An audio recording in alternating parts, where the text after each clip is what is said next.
Okay, friends out there in YouTube land, this is Michael Wilson Barber, little YouTube channel.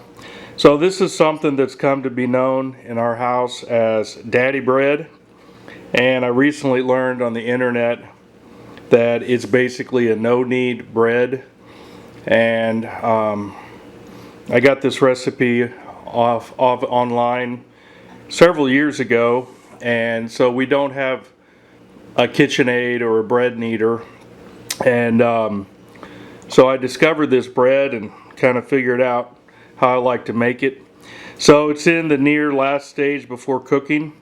So I started this, I don't know, about 2 or 3 hours ago, and you let it rise once, and then I put parchment paper in these containers. I spray a little bit of avocado oil on there, or you could use olive oil. So basically this is 0.375 ounces of yeast, or a packet of yeast, or a heaping tablespoon of yeast. And you start that with a little bit of sugar and about a 1/4 cup of flour and about a 1/4 cup, 1/2 cup of water. You let it rise for a while, and then it's about 1/3 cup of brown sugar if you have it, if that's what you want to use. Then 1 cup of quick cook oats. I used organic. 1 cup of whole wheat flour. I can't remember if it's organic or not.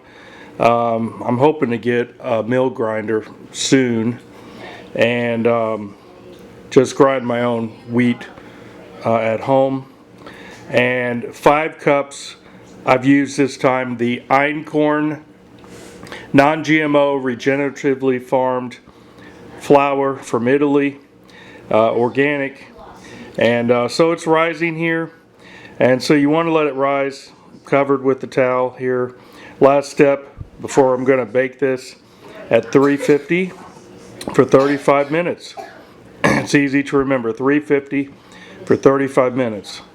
So this daddy bread is almost ready to go in, so I'm going to let it rise a little bit here. Okay, there's a couple of other ingredients I forgot in this recipe to tell you. About 2 more cups of water, and did I say 1/3 cup of oil? You could use olive oil or avocado oil. Of course, trying to get away from the seed oils. And I think that's about it. But you do mix it around a lot, but you just don't really need it. But it's real sticky to work with. I don't think you could actually need this, even if you wanted to, because it's too sticky.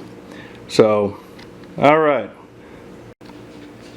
Okay, so I probably could let this rise a little bit more, but you see it's been about another 15 minutes or so. I also don't remember if I mentioned salt. You do need salt in here. I think the recipe calls for 1/2 teaspoon maybe? I really don't remember. You could probably put 1/2 teaspoon to a teaspoon of salt. And anyway, I'm getting ready to pop this in at 350. When you put it in, you don't want to pound it down on the oven rack and get droppage. You want to gently put it in so it won't drop from the rise there. Okay. Okay, friends, so this has been going about 10 minutes. You can see it even rose a little bit more. And I ain't going to open this again until about 25 more minutes. By the way, I had some leftover bacon grease, and I put some kielbasa in there. I made some scrambled eggs with black Hungarian peppers. I don't know why I got black Hungarian. I got them on eBay. And I made some cornbread. That's basically like the Betty Crocker cornbread, where you use organic white flour mixed with about 1.5 cups of cornmeal. And there you go. Stick of butter, beaten egg, salt, sugar. Anyway, you can find the Betty Crocker cornbread recipe online.